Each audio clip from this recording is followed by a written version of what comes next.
So the Oppo Find X2 Pro is definitely one of my favourite smartphones so far of 2020, but it is crazy levels of expensive. I'm talking kidnapping orphans in order to harvest their organs level of expensive. But thankfully Oppo is fully aware that not everyone has easy access to parentless street urchins, and that's why it's also released the Oppo Find X2 Lite, a much more affordable alternative. And sure, obviously you don't get the same super premium tech or that sexy faux leather arse end either, but the Oppo Find X2 Lite still offers strong value for money. I've been using it as my full-time smartphone for a few days now, and here's my in-depth review. And for more of the latest greatest tech, please do subscribe and ding that notifications bell. Cheers! So yeah, this sort of budget doesn't buy you a so-called vegan leather design, but while that glass finish on this more affordable phone is certainly conformative, it's also rather smart. I'd have preferred not to have had all this small print shtick right here on the back, but besides all of that, the Find X2 Lite is pleasingly slick, and it comes in a choice of pearl white or this moonlight black model. Apparently both the display and the arse end are coated in Gorilla Glass 5, and while the back has survived unscathed, unfortunately there are quite a few little light nicks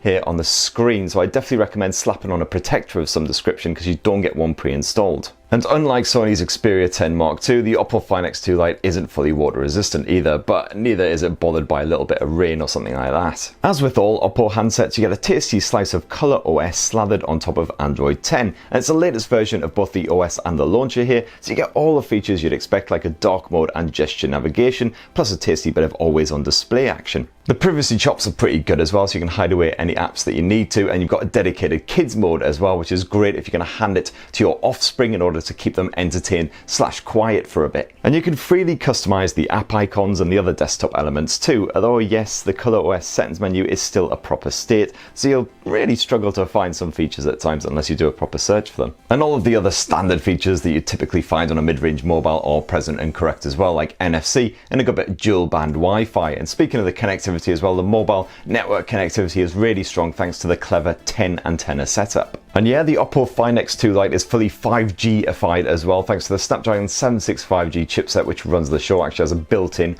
5G modem. So if you want a proper bit of future-proofing, get on that 5G bandwagon, then the Oppo Find X2 Lite is one of the cheapest ways of doing that right now. So now let's have a shift here at the performance, and that stays nice and smooth whatever you're up to, even playing around with two apps at the same time, no doubt helped along by the generous 8 gigs of RAM. And yeah, gamers can smash through some PUBG Mobile on top detail levels or blast their way through a bit of Call of Duty, no worries.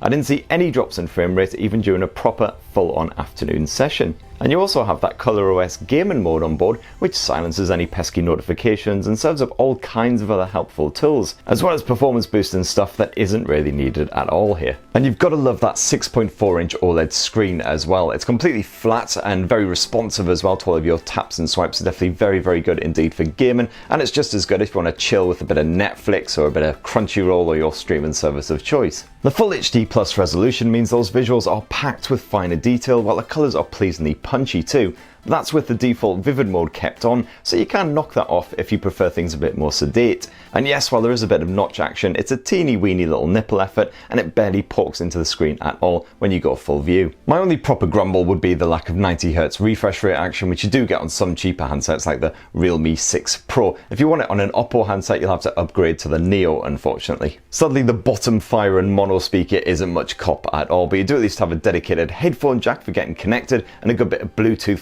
5.1 action for your wireless connections too. And I found that that Bluetooth connection was perfectly dependable as well, no stutters or stammers or cutouts or anything like that, although weirdly the top volume was rather low. I had to boost it all the way to the maximum on the phone here, and even then it wasn't quite as loud as I would have liked. And if you want to download shed loads of movies, music, games, etc., well, you've got 128 gigs of storage here, but don't go too crazy as there is no micro SD memory card support. You get a 4025 mAh battery stuffed inside the Oppo Find X2 Lite, and even on an intensely busy day I still always managed to make it until I was tucked up with Teddy before it needed a recharge. At one time I just about scraped it, it was down to about 8%, but that was with like an hour of Skyping, an hour of sat-nav use, plenty of camera play, good bit of gaming, all kinds of stuff. And if you do happen to need a quick top up at any point, no worries. That 30W VOOC Flash Charge 4.0 support, very catchy name, delivers a half charge in just a nudge over 20 minutes, and you'll have a fully charged battery in an hour, no worries. Now the camera slapped on the back of the Oppo Find X2 Lite has four lenses, and none of them thankfully is a pointless macro effort,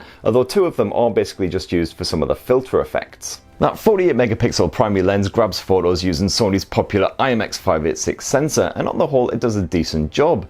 Pictures are captured at 12 megapixel resolution unless you hit the 48 megapixel option, which then adds some finer detail to your shots. The focus is fast to snap onto your subject, and the Find X2 Lite can deal with strong contrast, no worries, so it is rare to find a dodgy snap that you end up binning, apart from the occasional soft indoor pic if the lighting isn't quite good enough. And yeah, of course you've got the obligatory night mode to help out when things get really dark. The Find X2 Lite sports Oppo's usual colour boost feature, which to be honest is best avoided because vibrant subjects already look good enough with this knocked off. When you do switch it on, you'll find you often just get crazy levels of colour pop. The portrait mode does a bang up job of adding background blur to help your subject to really stand out, with only a little bit of fuzziness as far as crazy hair goes. And yet you got a selection of filters to bugger about with, including a black and white effort that uses the dedicated 2 megapixel mono lens to produce an accurate monochrome effect. And there's also an 8 megapixel ultra wide angle lens, which is great for landscape shots or capturing more dramatic action pics, although the colour capture isn't as accurate as that primary lens. There's no telephoto lens on offer here on the Oppo Find X2 Lite, but you can zoom into your shot anyway digitally with a quick tap of these little icons down here.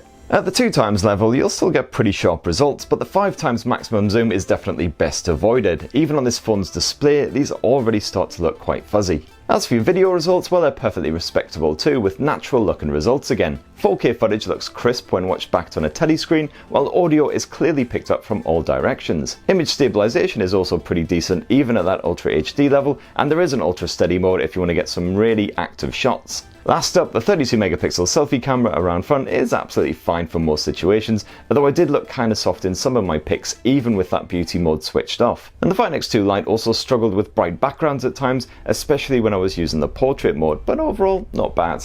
And that right there is what I thought of the Oppo Find X2 Lite after using it as my full-time smartphone. Definitely an enjoyable mid-range mobile, packs plenty of premium features. It's a shame there's no 90Hz refresh rate, things like that, but the performance is great, battery life is decent, and it's got that 5G connectivity as well if you're really sold on that. It's a little bit cheaper than the likes of the Moto Edge and Nokia's 8.3 as well. Because we will have strong competition soon from the likes of the OnePlus Nord, and hopefully we might see the Pixel 4a at some point as well, although I wouldn't hold your breath just yet unless you get off on a lack of oxygen to the brain. So are you tempted by the Oppo Find X2 Lite? It'd be great to hear your thoughts down in the comments below. Please do poke, subscribe and ding that notifications bell if you haven't already, and have yourselves a lovely week, people. Cheers everyone, love you.